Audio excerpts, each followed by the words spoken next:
사랑으로 임하는 하나님 나라. 마태복음 6장 9절 10절 합독합니다. 시작. 그러므로 너희는 이렇게 기도하라. 하늘에 계신 우리 아버지여, 이름이 거룩히 여김을 받으시오며 나라가 임하옵시며 뜻이 하늘에서 이루어진 것 같이 땅에서도 이루어지이다. 아멘. 아멘. 사랑하는 여러분, 우리는 지난 몇 주간 사랑과 용서에 관한 말씀을 나누었습니다. 이 사랑이란 주제가 왜 중요하죠? 하나님이 사랑이시기 때문에 그렇죠. 사랑이 바로 하나님의 본질입니다. 그리고 사랑이 하나님의 본질이라면 그리스도의 생명, 하나님의 생명으로 다시 태어난 거듭난 성도의 본질도 동일합니다. 사랑은 우리의 선택 사항이 아닙니다. 사랑은 그리스도인의 본질입니다. 물론 우리는 여전히 사랑하지 못할 때가 있습니다. 쉽게 화를 내고 상처를 주고받기도 합니다. 그러나 그것이 우리의 본질이 아님을 기억해야 합니다. 그리스도인의 본질은 하나님의 사랑으로 사랑하는 사람입니다. 우리의 본질이 뭐라고요?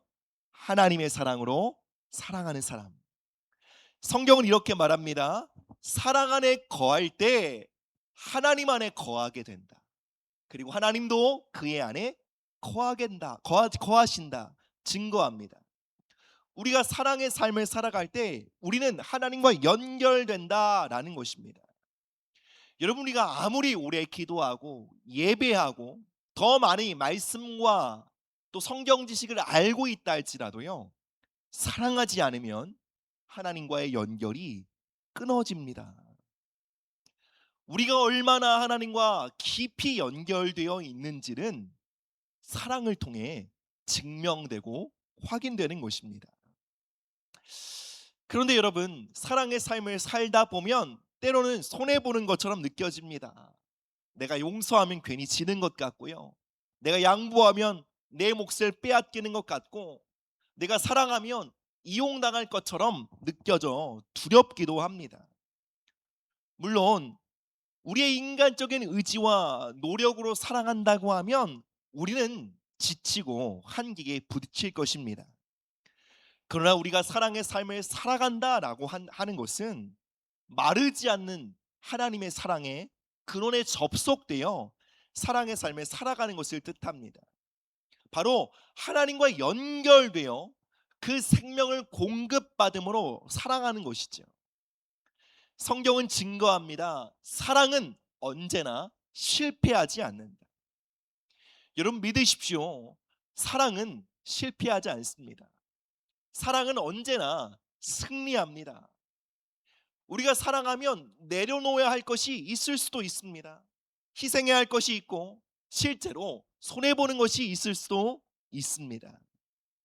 그러나 여러분, 우리가 사랑하며 잃는 것이 있다 할지라도 우리가 사랑하면 하나님과 연결되기에 하나님은 우리가 잃어버린 것 그 이상으로 우리의 삶을 채워주십니다. 그러니 여러분, 사랑이 손해보는 길이 아님을 믿으시기 바랍니다.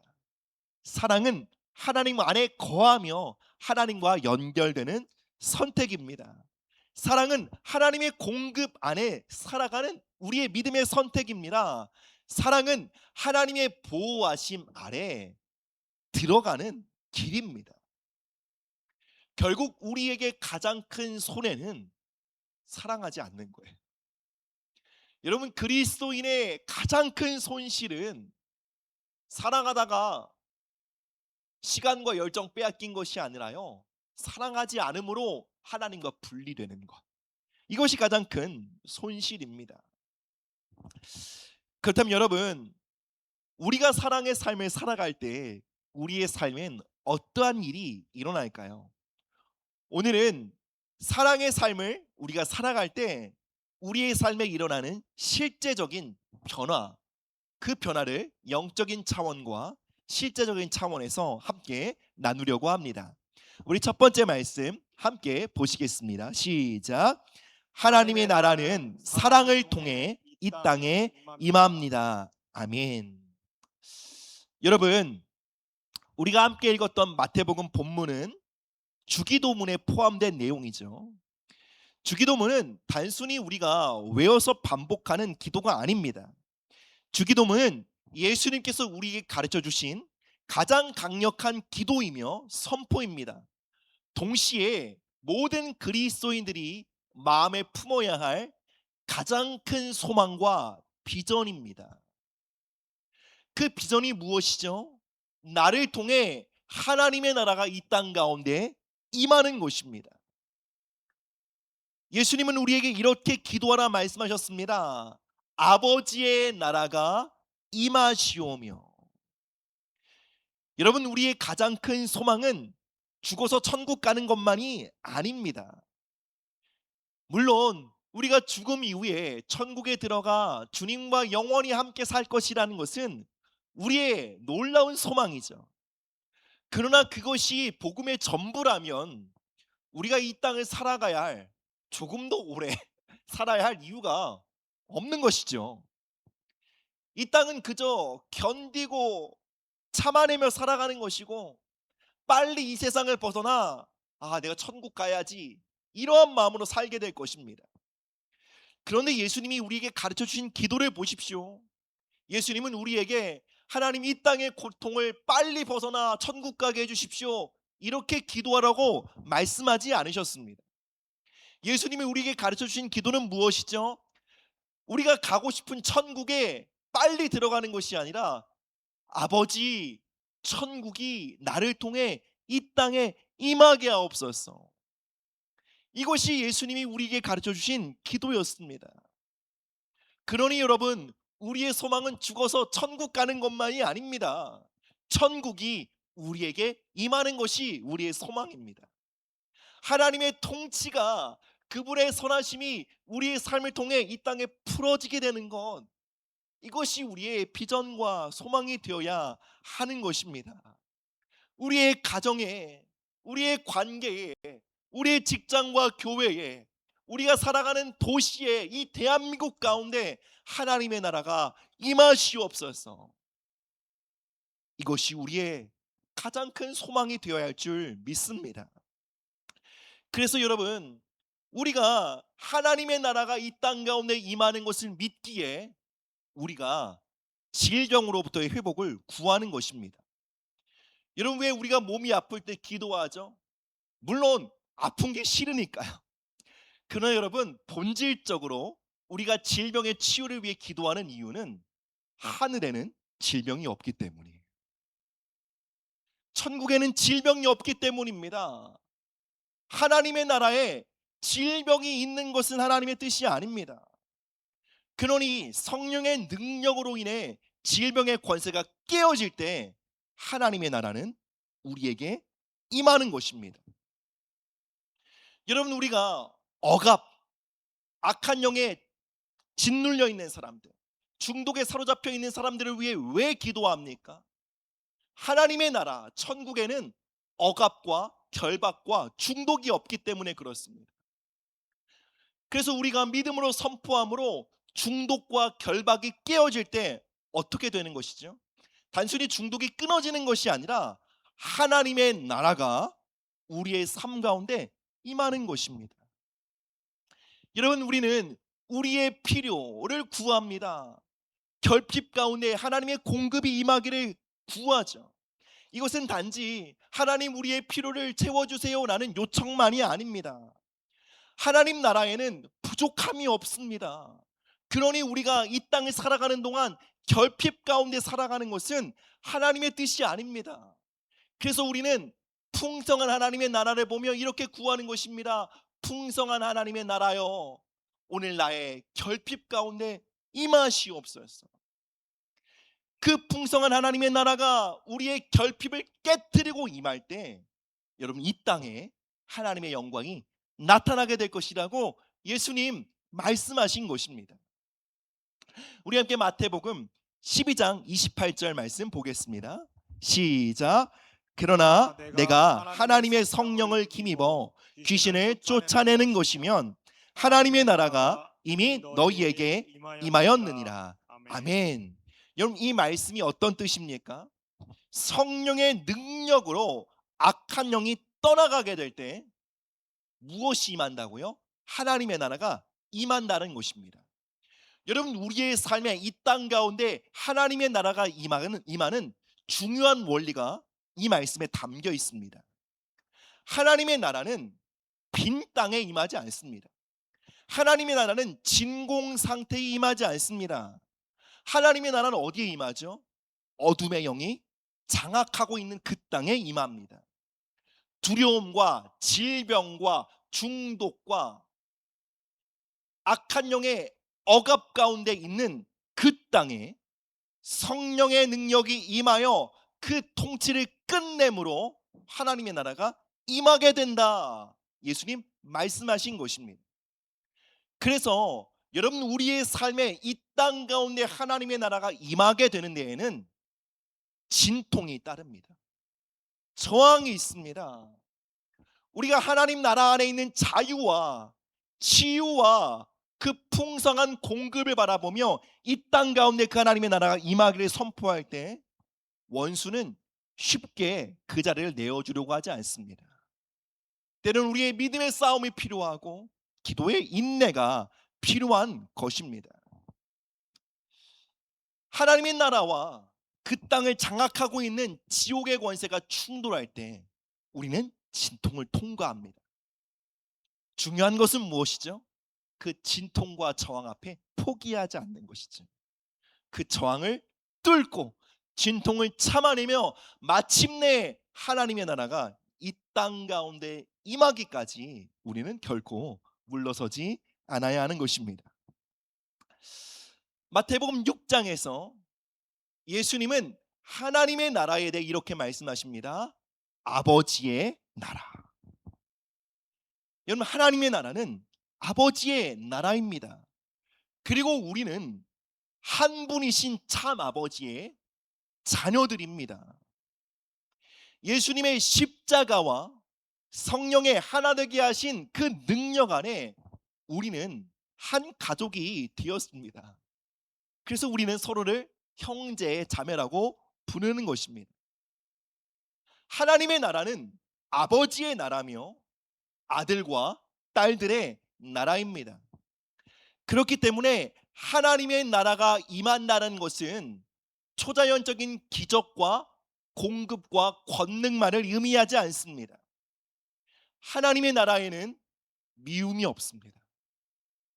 하나님의 나라에는 다툼과 분열이 없습니다. 하나님의 나라에는 앙가품이나 복수심이 없습니다. 하나님의 나라에는 온전한 사랑과 연합이 있습니다. 하나님의 나라에는 서로를 귀히 여기는 존중의 마음이 있습니다. 하나님의 나라가 이 땅 가운데 강력하게 임하는 방식이 무엇입니까? 바로 우리가 서로 사랑하는 것입니다. 다시 말하면 우리가 서로 사랑하면 어떻게 된다고요? 이 땅을 장악하고 있는 어둠의 권세가 깨어지게 된다는 거예요. 우리가 서로의 연약함과 부족함 속에서도 그의 존엄을 지켜주며 서로를 존중하기 시작할 때, 서로의 잘못과 허물이 있음에도 그것을 덮어주며 용서하며 살아갈 때, 이전에는 서로 미워하던 형제와 자매들이 이제 하나님의 사랑 안에 서로를 사랑하며 연합하기 시작할 때 어떻게 된다고요? 이 땅에 원수와 지옥의 권세가 깨트려지고 하나님의 나라가 임한다는 것입니다. 성경에서는 악한 원수, 사단의 세력을 뱀에 비유합니다. 뱀은 그 습성상 돌과 돌 사이에 거합니다. 돌과 돌 갈라진 틈에 몸을 숨기기를 좋아합니다. 바울은 에베소서 2장에서 성도들의 연합, 즉 그리스도의 몸에 대해 이렇게 설명합니다. 모퉁이 돌 대신 예수님을 중심으로 성도들이 서로 벽돌처럼 연결되어 있다라고 설명합니다. 그렇게 하나님의 집을 이루고 하나님의 가족이 되었다고 교회를 설명합니다. 그런데 여러분, 벽돌과 벽돌의 틈이 헐거워지고 비어지면 그 틈으로 뱀이 들어옵니다. 관계가 끊어진 곳, 용서하지 않는 마음이 있는 곳, 오랫동안 서로를 계속 무시하며 바라보지 않는 곳, 계속 오해하며 거리를 둔 곳에 원수는 틈을 탑니다. 여러분, 우리가 사랑의 삶을 살아간다는 것은 단지 조금 너그러운 삶을 살아가는 그 라이프 스타일만을 의미하지 않습니다. 사랑은 영적 전쟁이에요. 갈라진 틈 사이에 거하는 원수를 깨트리고 내어쫓는 강력한 영적 전쟁의 방식인 것입니다. 여러분, 용서는 그 사람과의 관계 회복만을 위한 것이 아닙니다. 우리 교회 공동체와 우리의 가정과 우리의 삶 가운데 원수의 앞들을 끊어버리고 하나님의 나라를 오게 하는 강력한 영적 전쟁의 수단인 것입니다. 케네스 해긴 목사님의 이야기를 하나 더 들려드리겠습니다.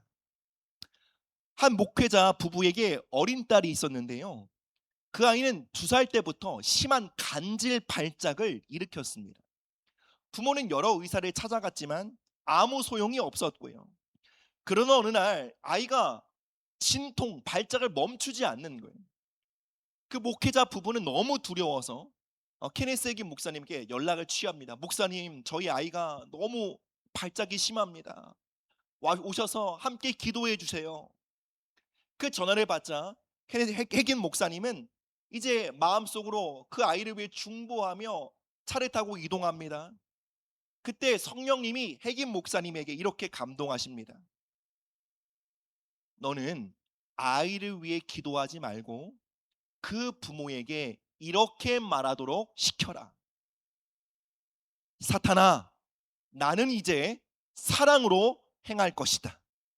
내 아이에게서 손을 떼라. 사탄아, 나는 이제 사랑 안에 행할 것이다. 너는 우리 아이에게서 손을 떼라. 해긴 목사님은 성령님이 주신 말씀을 그 부모님에게 전했습니다. 그 부모님은 발작하고 통제 불가능한 그 아이를 향해 두 손을 뻗고 이렇게 말합니다. 사탄아, 나는 이제 사랑의 사람으로 살겠다. 내 아이에게서 손을 떼라. 그 순간 아이의 발작이 멈추게 됩니다. 그리고 5년이 지난 이후 해긴 목사님은 그 목회자 부부를 다시 만나 그 아이의 건강 여부를 묻게 됩니다. 부모는 이렇게 말합니다. 아이가 건강하게 학교 생활을 하고 있고 학교에서 지능 검사를 했는데 가장 높은 점수를 받게 되었습니다 라고 전했습니다. 여러분, 이 간증은 모든 질병에게 적용할 수는 없을 것입니다. 그러나 이 간증을 통해 우리가 붙들어야 할 중요한 원리가 있습니다. 그것이 무엇입니까? 사랑의 삶을 살아갈 때 우리가 강력한 영적 권위를 갖게 된다는 것. 우리가 성령님을 의지하여 사랑하고 용서하며 존중하는 삶을 살아갈 때 우리는 원수 사단을 향해 담대히 선포할 수 있는 영적인 지위를 갖게 된다는 것입니다. 여러분, 이러한 지위 여러분의 삶에 필요하지 않으십니까? 우리 함께 이렇게 고백해 볼까요? 성령 하나님, 당신을 의지하여 사랑의 삶을 살겠습니다. 나의 삶과 가정의 원수의 압제가 끊어지게 하시고 하나님 나라의 풍성함이 치유와 회복이 임하게 하옵소서. 아멘. 그럼 정말로 사랑의 삶을 살아감으로 원수 사단을 향해 담대히 꾸짖을 수 있는 그 영적 권세를 갖게 되기를 축복합니다. 두 번째로 함께 보시겠습니다. 함께 읽겠습니다. 시작. 고통 속에서 사랑할 때 생명의 강이 흐릅니다. 요한복음 13장 1절 읽습니다. 시작. 유월절 전에 예수 제가 저 13장 1절 한번 보시겠어요? 제가 잘못됐나? 주소를 요한복음 13장 1절인 제가 읽겠습니다. 시작. 유월절 전에 예수께서 자기가 세상을 떠나 아버지께로 돌아가실 때가 이른 줄 아시고 세상에 있는 사람들을 사랑하시되 끝까지 사랑하시느니라. 아멘. 여러분, 예수님은 자기 사람들을 끝까지 사랑하셨습니다. 그런데 우리가 이 상황 속에 주목해야 봐야 될 것은 뭐냐면 예수님이 사랑하셨던 그 정황과 상황이에요. 예수님은 평화롭고 여유로울 때 제자들을 사랑하신 것이 아닙니다. 예수님은 지금 십자가로 나아가고 계셔요. 이제 곧 체포당하실 것이고요. 신문받고 채찍에 맞고 십자가에 달려 돌아가실 것을 알고 계셨어요. 제자 중에 한 명은 배신하며 모든 제자들이 자신을 버리고 도망할 것을 알고 계셨습니다. 심지어 제자들은 예수님이 지금 어떠한 고통 가운데 계신지 이해하지 못했고 십자가에 대해 말씀하시는 그 순간에도 누가 크냐, 누가 더 높은 자리에 올라갈 것이냐, 그것 가지고 싸우고 있었습니다. 예수님은 지금 죽음에 대한 압박, 고통, 배신의 아픔, 깊은 외로움을 통과하고 계셨던 것입니다. 그런데 그 고통의 한복판에서 예수님이 어떻게 하셨다고요? 끝까지 사랑하셨다는 것입니다. 사랑하는 여러분, 고통은 우리 삶에 어떤 영향을 줍니까? 여러분, 고통이 우리 삶을 파괴하는 것 같지만 사실 고통 자체가 우리를 파괴한다기보단 고통 속에 드러난 우리의 자기 중심성이 우리를 파괴합니다. 무슨 말입니까? 고통 속에서 우리는 우리 자신에게 매몰돼요. 나밖에 안 보여요. 다른 사람이 보이지 않습니다. 하나님도 안 보여요. 다른 사람들의 아픔, 다른 사람들의 필요 감각이 되지 않습니다. 내가 받은 상처, 내가 얼마나 힘든지만 생각납니다. 삶의 문제와 스트레스, 압력이 올라오면 다른 사람을 배려하거나 돌볼 수 있는 여유가 없게 됩니다. 여러분, 이것이 고통이 우리 삶에 일으키는 파괴성입니다. 사람은 저마다 힘든 삶이 있습니다.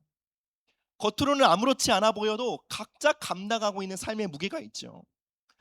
이런 이야기가 있습니다. 대한민국 군대 중에 어느 군대가 제일 힘든가? 정답이 뭔 줄 아세요? 자기가 나온 군대가 제일 힘듭니다. 방위, 요즘 방위라고 안 그럽니다. 사회복무요원이라고 한답니다. 그러니까 매일 출퇴근하는, 얼마나 좋아요. 1년 반 동안 군대에 갇혀 있지 않아도 되고요. 매일 출퇴근하며 근무하면 얼마나 좋습니까? 그래도 자기가 입대한 군대가 제일 힘든 겁니다. 목회자들도 마찬가지입니다. 여러분, 어느 교회가 가장 힘들까요? 자기가 목회하는 교회가 제일 힘들다고 말합니다. 제 친구 가운데 개척교회를 목회하는 목회자가 있습니다.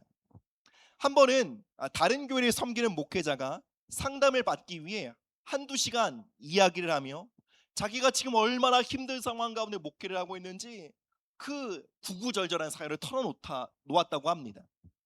제 친구는 그 이야기를 2시간 넘게 들어주면서 위로와 격려를 전했습니다. 그래서 이제 헤어질 시간이 돼요. 근데 제 친구 목사는 그 목회자를 배웅해 주겠다고 말합니다. 근데 그 목사님이 굳고 괜찮다고 하는 것입니다. 근데 친구가 아무래도 예의가 있으니까 주차장까지 마중 나가겠다, 배웅 나가겠다고 말하는 거예요. 그래서 주차장까지 갔는데요. 그 목회자와 걸어가는 순간 그 앞에 테슬라와 경차가 놓여 있다고 합니다. 놓여 있었다고 합니다. 그래서 제 친구 목사는 당연히 이렇게 생각했습니다. 우리 목사님이 경차를 타고 오셨구나 생각했습니다. 그런데 그 목회자분이 테슬라 쪽으로 가시는 거예요. 그래서 친구 목사는 저분이 장난을 하시나 그랬다고 합니다. 그래서 리모컨을 꺼내더니 띠릭하니까 진짜 테슬라 문이 열리고 그 테슬라를 타시는 거예요. 근데 그 장면을 보면서 제 친구가 정말 찐으로 헛 웃음을 참지 못하고 이렇게 터뜨렸다고 합니다. 나중에 그 이야기를 제 친구가 저에게 들려주는데요. 이렇게 말하답니다. 말했습니다. 형님, 테슬라를 타도 힘들긴 마찬가지인가 봐요.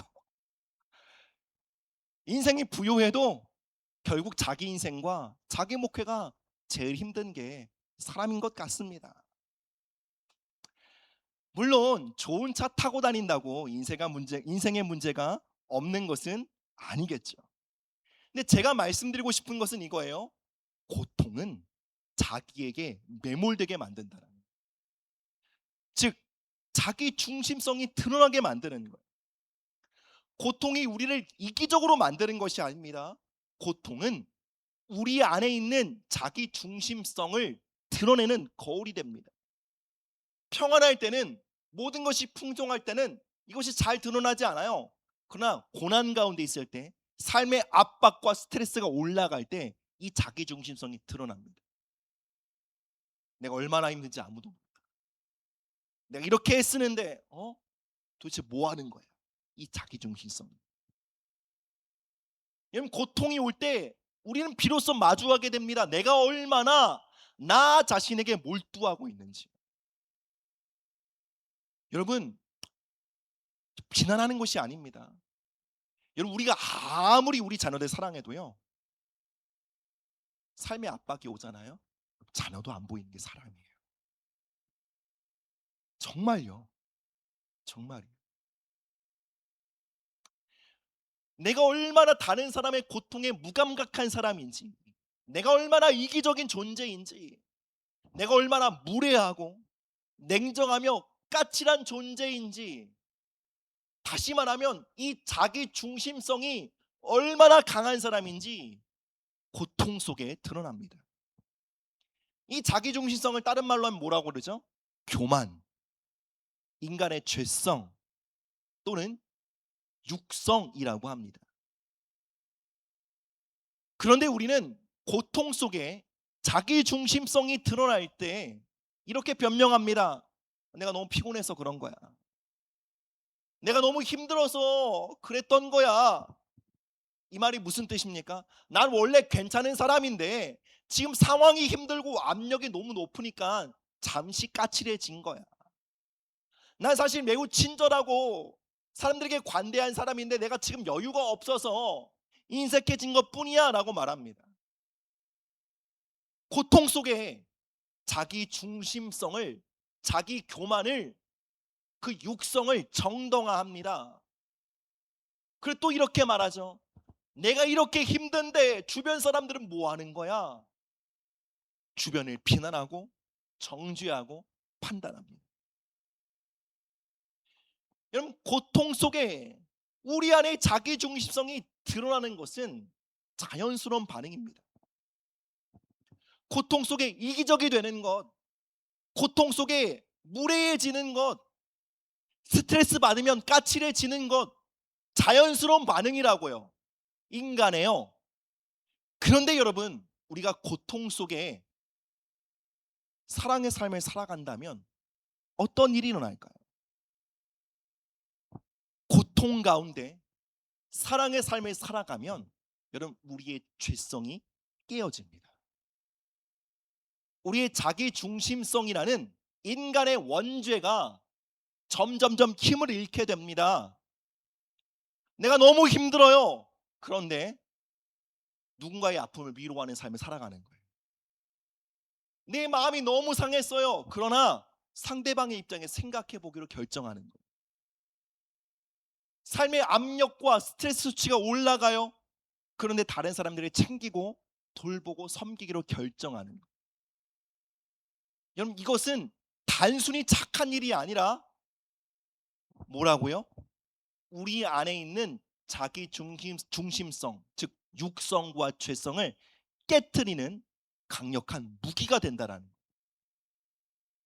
예수님 요한복음 7장에서 이렇게 말씀하셨습니다. 우리 한번 요한복음 7장 38절 보실까요? 시작. 나를 믿는 자는 성경의 이름과 같이 그 배에서 생수의 강이 흘러나오리라 하시니. 아멘. 예수님이 말씀하시는 배는 사람의 중심, 거듭난 영을 뜻합니다. 예수님을 믿는 자들의 삶에는 어떠한 일이 나타난다고요? 그 중심에부터 생수의 강, 성령의 강물이 흘러나온다라는 거예요. 하나님은 믿는 성도들의 삶을 이렇게 계획하셨습니다. 그 중심으로부터 하나님의 생명의 강물이 흘러나와 수많은 사람들을 살리도록 디자인하셨습니다. 근데 문제는 무엇이죠? 우리의 중심으로부터 생수의 강이 터져 나오는 것을 누르고 있는 거대한 장애물이 있다라는 거예요. 거대한 돌덩이가 우리 안에 터져 나와야 할 생수의 강을 짓누르고 있는 거예요. 여러분, 그 돌덩이를 뭐라고 하죠?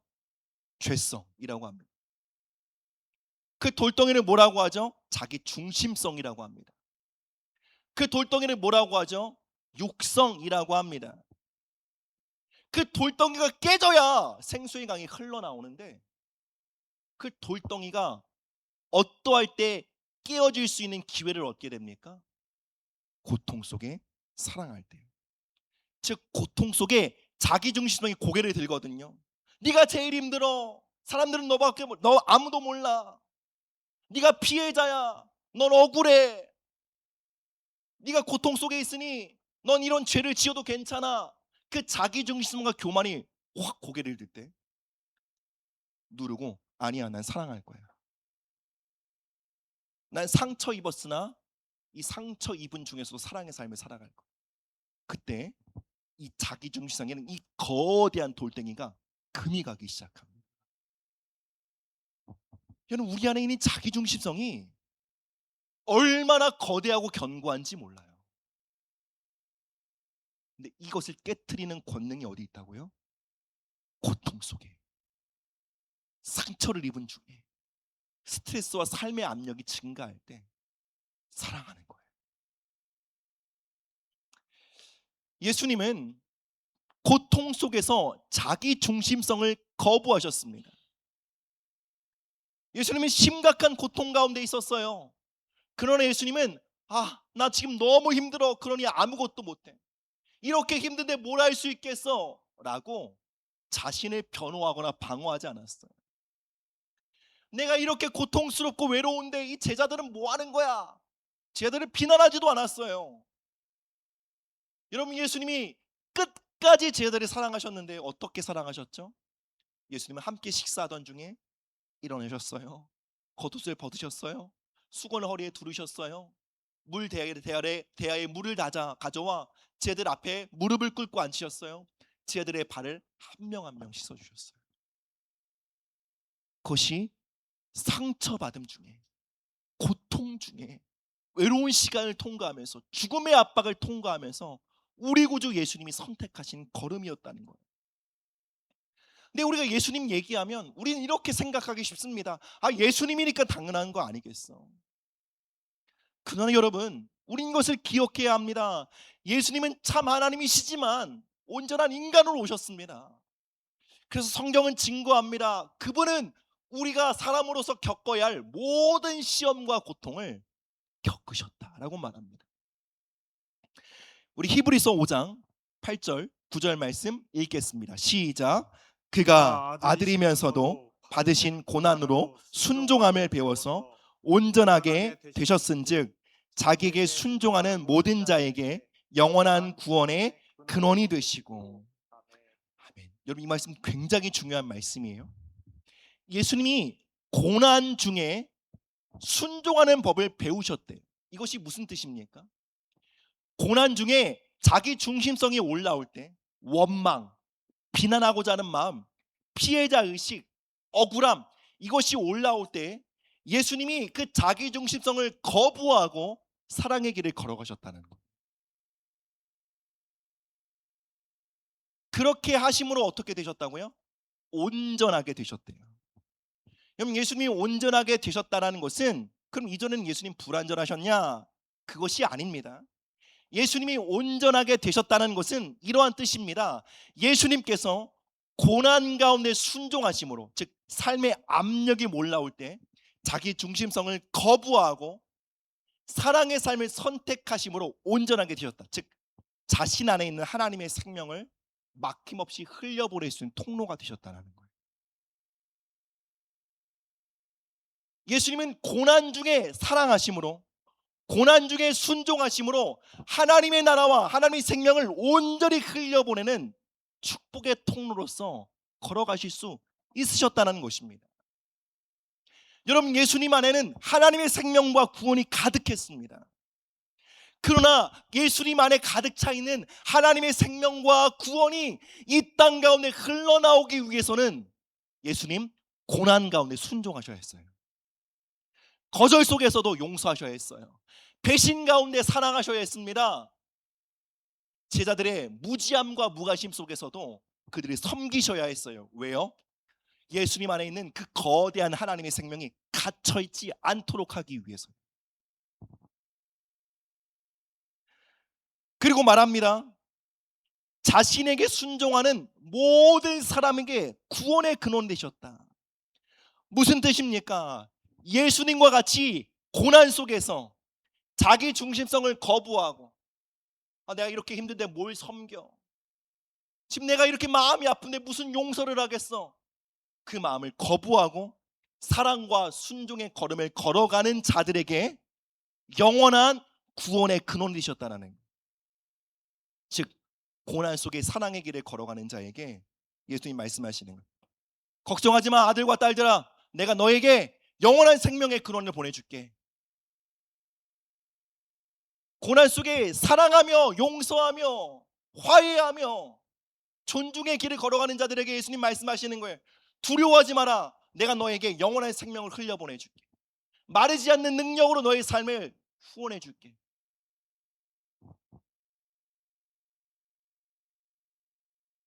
사랑 여러분, 많은 경우 우리는 고난이 순종하지 않아도 될 이유라고 생각합니다. 땡입니다. 전혀 아니에요. 성경적으로 본다면 고난은 우리가 더욱 순종해야 할 이유예요.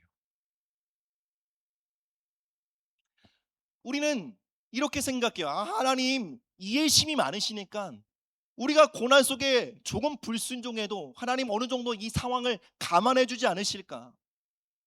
예, 물론 하나님은 자비롭고 긍휼이 많으신 분이십니다. 그러나 하나님은 고난 속에 더욱더 순종해야 한다고 우리에게 말씀하십니다.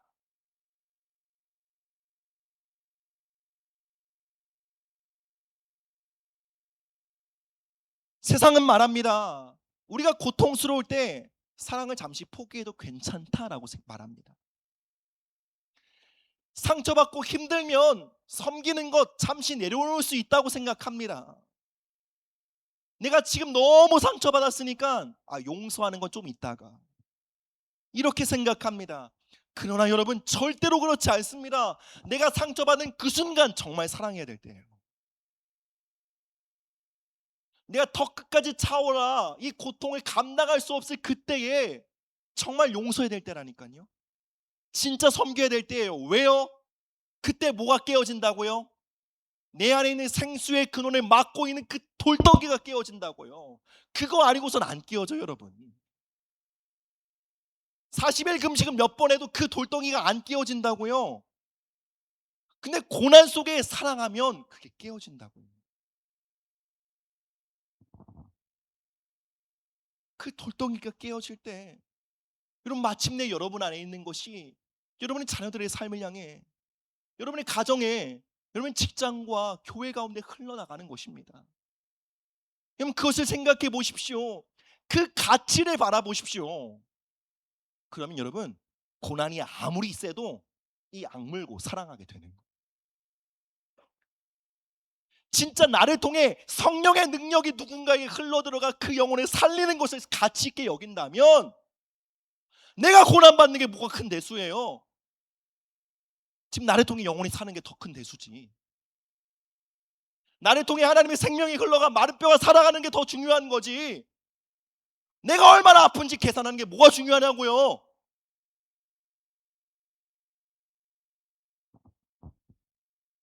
예수님 십자가에서 이렇게 기도하셨어요. 누가복음 23장 34절입니다. 읽습니다. 이에 예수께서 이르시되 아버지 저들을 사하여 주옵소서. 자기들이 하는 것을 알지 못함이니이다 하시더라. 아시는 것처럼 이 말씀은 예수님 십자가에 달려 사지가 찢겨지는 고통 중에 하신 기도요 선포입니다. 손발의 관절이 못으로 관통을 당하고요. 모든 물과 피를 쏟으며 극심한 깨질 것 같은 고통과 아픔 속에서 예수님 자신을 조롱하는 자들을 향해 이렇게 말씀하셨어요. 아버지여, 저들을 용서하여 주옵소서. 고통 한복판에서 예수님 용서하심으로, 그렇게 하심으로 우리에게 생명의 근원이 되신 거예요. 우리에게 그 예수님 안에 있는 그 무한한 자원을 조금도 막힘없이 흘려보내실 수 있는 영원한 생명의 구원이 되신 것입니다. 사랑 여러분, 우리도 고통 속에 예수님과 같은 길을 선택할 때 손해 보는 것 같죠. 아, 너 나한테 이렇게 했어? 그럼 나도 안 할 거야. 근데 그 자기 중심성을 깨트리고 난 더 사랑할 거야. 상대방이 나를 어떻게 날 이용할 수 있지. 난 더 사랑할 거야. 난 더 축복할 거야. 이건 그 사람과 나와의 문제가 아니라 나와 하나님과의 관계의 문제야. 난 내 안에 있는 생명의 근원을 틀어막고 살아갈 여유가 없어. 난 한시라도 내 안에 있는 생수의 근원을 터뜨려 이 구원의 샘물을 우리 가족들에게 마시게 해야 해. 난 지금 그 사람과 상처받았다고 눌러 앉아 있을 여유가 없어. 그렇게 상처 입은 한가운데 삶의 압박과 고통이 증가하고 있는 그 삶의 한복판에서 사랑과 용서의 삶을 살아갈 때 여러분 안에 있는 예수님의 생명이 가정과 교회와 직장과 이 땅 가운데 흘러나가게 될 것이라고 하나님 말씀하고 계십니다. 사랑 여러분, 우리에게 정말로 필요한 기적은 삶의 문제와 고통이 사라지는 것만이 아닙니다. 우리에게 진짜 필요한 기적은 고통 속에 사랑할 수 있게 되는 거예요. 상처받음 속에 용서할 수 있는 거예요. 내가 무시받고 멸시받았지만 그리고 상대방을 귀하게 여기는 존중의 마음을 잃지 않는 거예요. 이게 기적입니다. 하나님의 나라가 이것을 통해 임할 것이라고 예수님은 주기도문을 통해 우리에게 말씀하고 계신 것입니다. 말씀을 맺겠습니다. 예수님 말씀하셨습니다. 하나님의 나라는 멀리 있지 않고 너희 안에 있다. 우리 안에 있는 하나님의 나라가 어떻게 나타납니까? 사랑하고 용서할 때.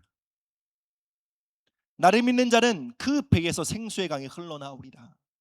그 생수의 강이 어떻게 막힘없이 우리의 가정과 우리의 관계와 우리가 밟는 땅 안에 터져 나올 수 있을까요? 고통 속에 사랑할 때입니다. 고통 속에 사랑하십시오. 이게 그리스도인의 삶입니다. 이게 싫으면 개종을 하십시오. 이게 예수님의 길입니다. 이 길이 싫고 이 길을 걸어가지 않으실 거면 여러분 이 자리에 있을 이유가 없습니다. 그러나 분명한 것은 정말로 거듭나셨다면, 여러분 안에 정말 예수님의 생명이 있다면 이 고난 속에 사랑하는 길을 사모하게 되실 거예요. 힘들지만 걸어가길 원하실 거예요. 여러분을 통해 우리의 가정과 교회와 직장과 학교 가운데 이 땅 가운데 하나님의 나라가 임하고 생명의 강물이 흘러나가게 되기를 주님의 이름으로 축복합니다. 우리 함께 자리에 일어나셔서 기도와 찬양으로 나가시겠습니다. 하나님 아버지, 사랑의 하나님, 우리에게 하나님의 사랑과 하나님의 생명을 부어주심을 감사드립니다. 하나님, 고통을 핑계 삼아 사랑하는 삶에서 주저앉았던 것을 회개합니다. 내가 상처받고 힘들었다고 용서하기를 주저했고 내 코가 석자라며 다른 사람들의 배려하며 다른 사람들을 존중하기를 물러섰던 우리의 자기 중심성을 주님 앞에 회개합니다. 이제 고통 한복판에서도 사랑의 삶을 살게 하시고 용서하게 하시고 존중하게 하시고 친절하게 하심으로 우리 안에 자기 중심성의 죄성이 깨어지게 하시고 우리 안에 성령의 강물이 막힘없이 흘러나오게 하여 주옵소서. 이 시간 예수님의 이름으로 선포합니다. 우리를 통해 우리의 가정과 교회와 모든 관계와 학교와 직장 가운데 하나님의 나라가 임할지어다. 하나님의 생명과 능력이 우리를 통해 흘러갈지어다. 하나님 예수님의 이름으로 우리 모든 성도들의 삶을 축복합니다. 하나님의 생명을 흘려보내는 축복의 통로로 한 주를 살게 하여 주시고 우리 모든 성도들이 밟는 땅 가운데 연합과 화해가 일어나게 하여 주옵소서. 감사드리며 이 모든 말씀 예수님의 이름으로 기도드립니다. 아멘.